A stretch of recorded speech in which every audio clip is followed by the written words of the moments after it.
За онлайнаар бид нар сургалтаа удахгүй эхлэх гэж байгаа. За тэгээд бүртгүүлсэн хүмүүстэй бид нар өөрчлөлт яг заавал нэг мэдэх ёстой техникийн нэг зарим асуудлууд хичээл дээр гардаг. Тийм учраас өөрчлөлт бид нар яг энэ асуудлуудаа яг яаж хийх юм болоо гэдгийг энэ видеогоор хэдүүлээ мэдээд авчий. За юуны төрөнд бид нар онлайн сургалт маань Dell Carnegie-ийн одоо WebEx гэдэг аккаунт дээр явагддаг байгаа. Тэгэхээр бид нар хамтдаа эхлээд WebEx суулгах шаардлагатай байдаг. Хэрэв WebEx суулгахгүй маа гэх юм бол одоо ядаж WebEx-ийн нөгөө вебд зориулсан холбооны бас үйлдлийн нөгөө систем дээр бас суулгачвал бас зүгээр. За шууд хэдүүлээ харцгаая. WebEx. За хэдүүлээ шууд линк рүү ороод. За мэйлээр тань руу одоо линк очино. За энэ линкээр ороод хичээлээ үзээрэй, өрөөрөөгөө ороорой. Энэ онлайн сургалтандаа суугаарай гэд манай продюсераас мэйл ирсэн байх хэвээр. За тэгвэл тэр шууд линкээр нь орох юм бол одоо WebEx-ийн нэг тренинг рум руу шууд үсрээд орчихно гэсэн үг. За яга таны цонхон дээр яг ийм Dell Carnegie-ийн яг энэ линкэн дээр дарангууд ийм цонх нэгдэх хэвээр. Энд ингээд сургалтын мэдээллүүдтэй ингээд энэ дээр өөрийнхөө мэйл, утасны дугаарыг бичиж орох юм хэсэгтэй байгаа. За та заавал WebEx-ийн бүртгэл энэ дээр бол заавал шаардлагагүй шууд орох боломжтой. Энэ дээр таны мэйл манай дээр ингээд бүртгэлд үүссэн учраас заавал явах шаардлагагүй. За жишээ нь энэ дээр бид нар өөрийнхөө нэрийг бичнэ гэсэн үг. За нэр оролцогч бичих нь байна. За имэйл дээр нь болохоор өөрийнхөө имэйлийг бичнэ. Таны одоо мэйлээр нөгөө юу очсон байгаа. Тэр мэйлээр одоо яг энэ сургалтын линк очсон байгаа. Тэр мэйлээ энэ чинь бичнэ гэсэн үг. За тэгээд яг энэ сургалтанд оруулахад пассворд танд очсон байна. Яг тэр пассвортаа энэ Dotl-ийн session password гэдэг хэсэг дээр нь дарж орно. За тэгээд орохдоо хоёр төрлөөр орж болно. Та шууд браузерээр орж болно. Яг энэ Firefox юм уу, Chrome юм уу энэ браузер ашиглаад орж болно. Аль эсвэл шууд нэг юугаар орж болно гэсэн үг. Компьютероор орж болно гэсэн үг. За аль болох компьютероор орохыг би танд зөвлөж байна. Яг гэвэл компьютероор орох юм бол хичээлд оролцох нөгөө боломжит нөгөө төлөвлөд нь хэрэглэгдэхүүнүүд нь арай их байдаг. За энд WebEx та ингээд энэ жижигхэн файл байгаа. Энийг татаж авна уу гэж энийг ингээд татаад авчиж болно. За тэгэх юм бол энэ чинь ингээд нэмэлт энийг WebEx-ийн нэг юм жижигхэн аппликейшн таны компьютер дээр ороод ирнэ. Тэрийг уншуулад суулгана гэсэн юм байна. Тэгэхээр тэрийг ингээд уншуулчих юм бол энэ митинг өрөөрөөгөө ороод сургалт маань эхлэхэд бэлэн болно. За тэгээд хэрвээ та яг ингэж орохоос өмнө урьдчилан бэлтгийг хүсвэл WebEx-ээс ороод webex.com гэдэг энэ хаяг байгаа. Энэчнээс ороод нөгөө WebEx-ийн албан ёсны нөгөө нэг тэр аппликейшнийг шууд татаа суулгачих болно. За одоо сая ингээд Dell Carnegie WebEx ингээд оронгууд таны компьютер дээр яг ийм хичээлийн эхлэх ийм цонх гараад ирнэ. За энэ бол одоо үндсэн ингээд цонх цаана одоо манай багшийн компьютер харагдаж байна. За ингээд хичээл эхлэхэд ингээд бэлэн болцсон байгаа гэж байна. За наан нь болохоор энэ ч бид нарт за төрүүлж байгаа. Наан нь болохоор бид нар энэ ч өөрийнхөө компьютероор орох уу эсвэл утсаар орох уу гэсэн сонголт байгаа. Утсаар бол мэдээж орохыг аль болох зөвлөхгүй. Ягаад гэвэл энэ маань өөрөө аудиогийн утсаар сонсоод хариултаа аудиогоор хэлээд нөгөө дуудлагаар гэсэн үг юм. Тэгэхээр энэ маань өөрөө олон улсын дуудлага учраас нэлээд үнэтэй тусдаг. Тийм учраас энэгээр битгий ороорой. Харин яг энэ computer for audio буюу одоо яг өөрийнхөө компьютерийн аудиогоор орё гэсэн энэ хэсгээр дараад орж болно. Хамгийн түрүүнд та эхлээд спикер одоо нэг таны спикер зүгээр ажиллаж байна уу? Аль эсвэл видео чинь аудио чинь зүгээр ажиллаж байна гэдгийг энэчнээс ингээд шалгachиж болно. За ингээд микрофон одоо надад хоёр микрофоны сонголт байна. Аль нэгийг ингээд сонгоод микрофон ажиллаж ийн үгүй гэдгийг шалгаж болно. Хэрвээ танд одоо микрофонтой юм чихэж байвал тэрийг ингээд сонгоно гэсэн үг. Аль эсвэл одоо яг компьютерын үндсэн микрофоноор нь ярина гэсэн үг. За сонсохдоо бас аливаар нь сонсож болно. Та ингээд компьютерийнхаа юугаар сонгоод сонсож болно. Эсвэл таны компьютер өөр спикертэй холбогдсон байвал тэр спикерийг сонгоно гэсэн. За ингээд энийг ингээд тест хийж гэнэ гэсэн. За ингээд тест хийнгүүд ингээд за зүгээр асуудал ажиллаж байгаа бол ийм дууд гараад ингээд та ок гэд ингээд хэрэглэхэд бэлэн болсон гэсэн үг.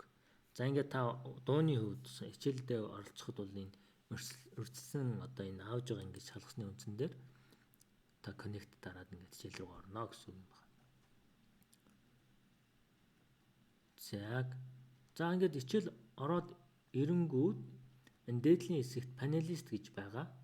За энэ харагдж байгаа энэ баруун дээдлийн хэсэгт панелист гэж харагдаж байна. Энэ бол манай сурагчийг яг сургалтыг зохион байгуулж байгаа хүмүүс, сурагч багш манай сургалтын одоо багш дээрээс нь сургалтын продюсер хичээл зохион байгуулж байгаа танд туслах зөвлөх юм продюсер гэдэг маань танд одоо яг энэ сургалтанд оролцох шаардлагатай техникийн хангамж асуух тодруулах зүйл байвал манай продюсеруудаас асууж болно.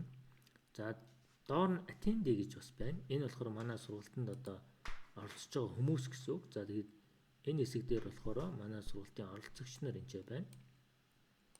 За энэ тухайн одоо attendee бол өнөөдөр ингээд 2 одоо бол ингээд 2 гэж харагдаж байна. Attendee болохоор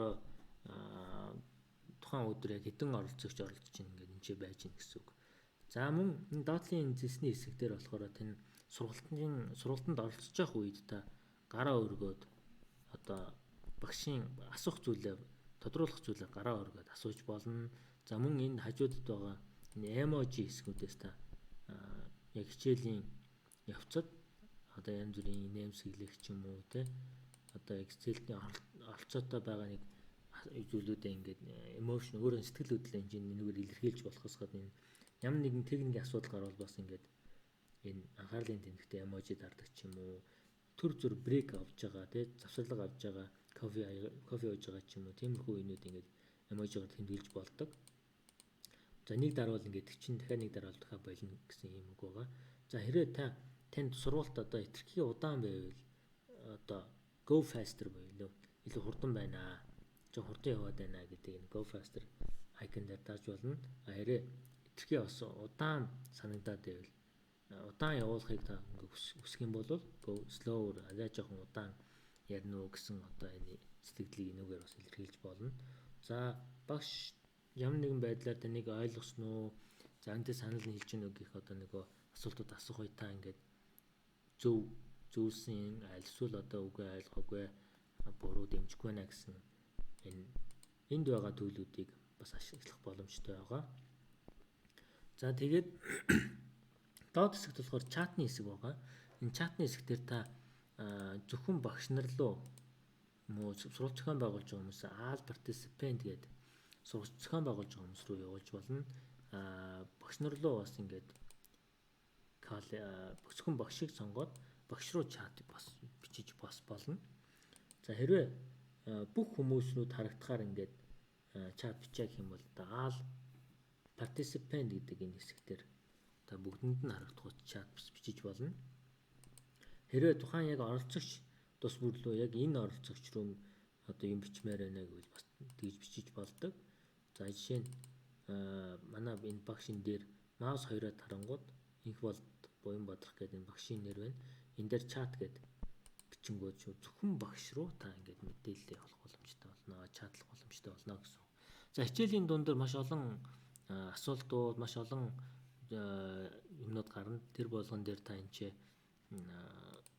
асуух зүйлээ чатаар асуух, эсвэл одоо гараа өрөөж байгаа шууд асуух ийм байдлаар асуух юм боломж нээлттэй байгаа.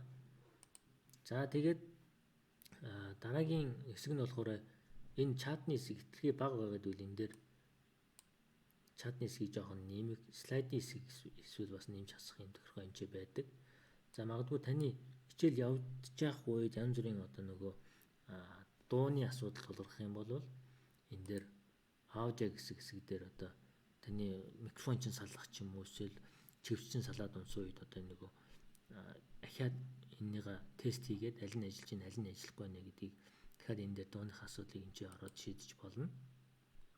За мөн дээдлийн яг энэ хэсэг дээр чата хаах, оролцогчоо хаах гэсэн юмнууд байгаа. Энэ айконууд байгаа. Тэгэх юм бол зөвхөн одоо та энэ слайдн дээр төвлөрнө гэсэн үг. Энэ хоёрыг хаачих юм бол яг хичээлдээ оролцоод нэмья энэ хүмүүс яаж оролцож байна гэдгийг ингээд дэлгэрэнгүй харах юм бол энэ ингээд харж болно. За тэгээд хэр их оролцогч байгаас хамаараа та энийг дээш нь доош нь гүйлгэх боломжтой. Яг аль нь дээр чат нь илүү томоор хараа байна эсвэл оролцогчдыг илүү томоор хармаар байна уу гэдгийг энэчнээс бас харж болно. За энэ зүүн дээд болонд байгаа энэ төлөвүүд болохоор танд одоо багш хичээл оролцох үед яг энэ дээр дараараа ингээд та өөрийнхөө санал бодлоо энэ слайдн дээр бичээрэй гэнэ. Энэ хэсэг маань ингээд идэвхжиж чинь багш одоо идэвхжүүлчих юм бол идэвхжүүлсний дараагаар энэ төлөвүүдийг ашиглаж болно.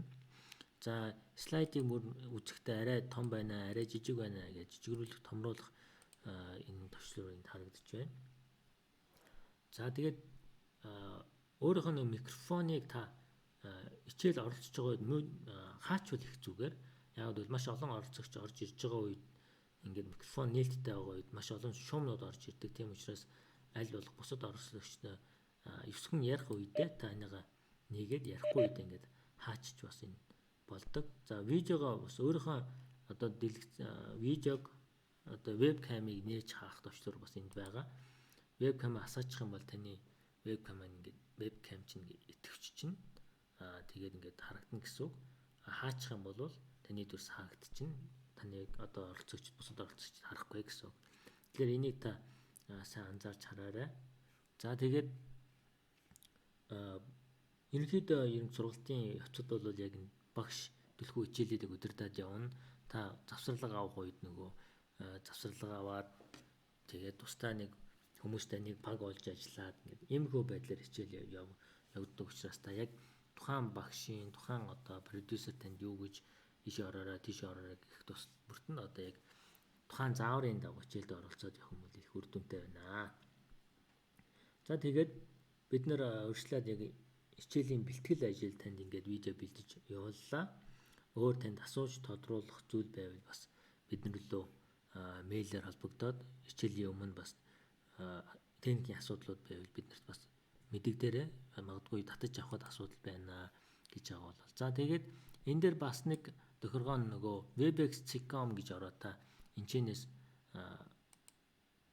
яг нөгөө webex-ийн зориулалтын энэ юуг нь татаад авчиж болно. Суулгацیں۔ За та ямар компьютер, Macintosh компьютер хэрэглэдэг юм уу, Mac OS хэрэглэдэг юм уу, эсвэл Windows үеийн систем хэрэглэдэг бол энэ чинь автоматар танад ингээд даунлоод хийгээд татаад аваад суулгаж болно. За хэрвээ бүр ингээд техникийн хувьд ингээд бүр орох боломжгүй байвал та бүр веб браузер одоо вебээр орох гэсэн хамгийн ихэнд гарч ирсэн тэр хэлбэрийг сонгож болно. Гэхдээ аль болох тэр сонголтоос илүүтэйгээр энэ десктоп шууд юм суулгаад ингээд суух хэлбэрийг сонгоорой. За тэгээд өнөөдрийн яг энэ видеогоор танд техникийн зарим нэг асуудлыг шийдэж өгөхөд туслах болов уу гэж мэдээлэл ингээд тань руу мэйлээр илгээлээ. Ингээд эргээд танд холбогдох зүйл байвал бидэнтэй холбогдорой. Баярлалаа.